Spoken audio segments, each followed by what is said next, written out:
Okey je. Hari ni kita nak pergi mana je? Hari ni kita nak pergi ke Bagal lah. Ataupun orang kita panggil kedai kucing. Abang kat rumah dah habis panas ni. Kami dah jadi hampir jadi pengemis. So, jadi pengemis, kita kena beli siap-siap lah. So, Let's check it out. check it out. Kena roti. Hantar rasa best ke berjalan? Best. Lagi ni mesti sejuk. Ya. Dia tak peluh dan dingin. Walaupun sekarang aku apa tengok jam? Tak ada, tak pakai jam. Kau apa tadi lah? Sekarang pukul 3 lebih. Ramak 3 lebih ha. nak dia kucing pun berdebu.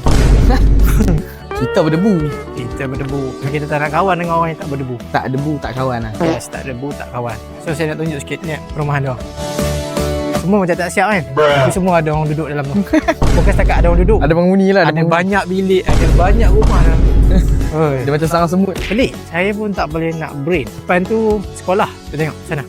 Sekolah. Tu sekolah rendah tak silap saya. Sekolah rendah ke sekolah tadika? Sekolah rendah. Madrasah lah, betul. Madrasah Ibtidaiyah. Kan teka ke? Betul. Okey, sekarang ni kita berada dekat kawasan runtuhan. Dan percayalah, dalam ni ada orang duduk. Sebab dia ada lubang tu, maksudnya ada ruang untuk orang duduk. Untuk dia masak at least. Saya pernah tertanya lah macam kenapa maksudnya Madinah, Mekah ni dia punya sekitar macam ni kan, rumah tak siap semua. Dan orang sini dia kata sebab dia orang nak bukan mengekalkan, maksudnya kat sini banyak sejarah-sejarah. Lepas tu susah sebab orang terlalu ramai, construction tu susah. Lepas tu dia orang nak kekalkan kampung lah. Macam Mekah Madinah ni kita boleh katakan macam kampung lah kalau dekat ke Arab Saudi. Tapi kalau kita tengok kat lain, lihat selain daripada Mekah Madinah, elok kan tempat dia, cantik je. Bukan setakat cantik, elit. Awak ada tak buat kampung jadi kampung elit? Kalau kita tu kampung baru cantik je. Tak tahu. Dekat sini, tengok Bonggol pun terbelah. Asal terbelah? Tahu, jalan kaki nak masuk macam tu. Sana. Siapa naik basikal boleh lah, sesuai lah untuk motor. Situ. Tunjuk mana tu? Ni, Madrasah As-Sabi'ah Was-Sabi'un Al-Ibtidaiyah. 7 tahun sampai 70 tahun. Maksudnya sama-sama boleh lah. Bukan sekolah permulaan. Ya. Dia kata sekali baby lah, baby tak ada masuk lah. Oh, bestnya. Ni, Cuaca matahari. Dia sejuk-sejuk, lepas tu ada matahari panas. Best. Best lah. Best. Tengok langit. Tak ada ni. Tak ada awan, tak ada apa. Biru. Dia kosong. Dia cantik tu, pekat tu, biru pekat. Bukan edit betul. Langit kosong. Kalau jauh sunset ni memang cantik je. Yang kita kanan kiri. Bagi signal. Kalau homies cakap homies macam mana? Bagi salam homies. Assalamualaikum warahmatullahi wabarakatuh. Oh, aku salah jalan. Aku terpergi kedai yang jauh. Singapura. Ya. Singapura. Kacau tu. Budak-budak tu bully kita.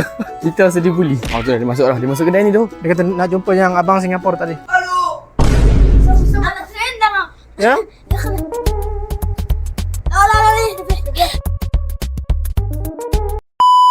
Lepas kena halau apa? Lepas kena halau apa? Nalau. Telur lah. Oh ni. Telur. Ni 20 lah. Sorry? Aisyrin? Oh, hantar mak. Apa? Dia kata tanya sana. 22 rial untuk satu papan. Macam mana? Minyak tu sangat berguna kalau kita beli. Sebab kita goreng telur. Sekarang berapa bulan nak? Hari ni 10 ke 11? Ya. Confirm. Syuk. Ada harga? Beras je ada Snapchat tu. Itu dia apa tu? Itu apa je?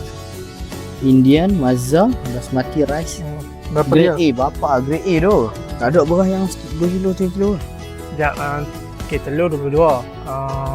Macam ni berapa? Ni kan kita beli tu? Tapi kali ni beli 3 kilo lah. Mana ada 3 kilo? Ada? Ni berapa kilo ni? Sekilo tu. Tu sekilo. Oh, 1 kilo. Jangan sampai aku makan serbuk-serbuk ni. Makan dedak. Dia burung. Ni apa ni? Tu pulut tu, pulut. Ha? Pulut tu. Confirm? Pasal pulut ni. Special lah. Pulut tu, pulut. Bulut? Mulut. Bulut. Ha? Di bawah. Ambil satu. Oh, kan dia nak cerita ke apa? Dia nak promote aku. Dia cerita kebaikan Fadilat. Okey. Bismillah warahmatullahi wabarakatuh. 5 kilo sah. Nafs. Oh, 28. Oh, sama ni awak Shirin. Oh, 28. Okey kan? tapi ni 5 kilo tu. Ada lagi murah tak? Kot lah. Okey tu. 5 kilo tu aku rasa kita boleh makan. Memang tak payah makan luar lah lepas ni. Berelok saja. Elok tu. Ambil Ambil tu. Kau ada lagi murah. Ambil telur. Oh, jadi kita dapat. Jom saya sikit kat kamera. Nasi dia kita bukan apa? Kita ada cili kering. Kicap tu penting. Kicap penting ah? Kicap. Oh, tersorok. Receh dia lah. Orang sayang ni. National. Kacil. Ish. RM10, RM30, RM20, RM30.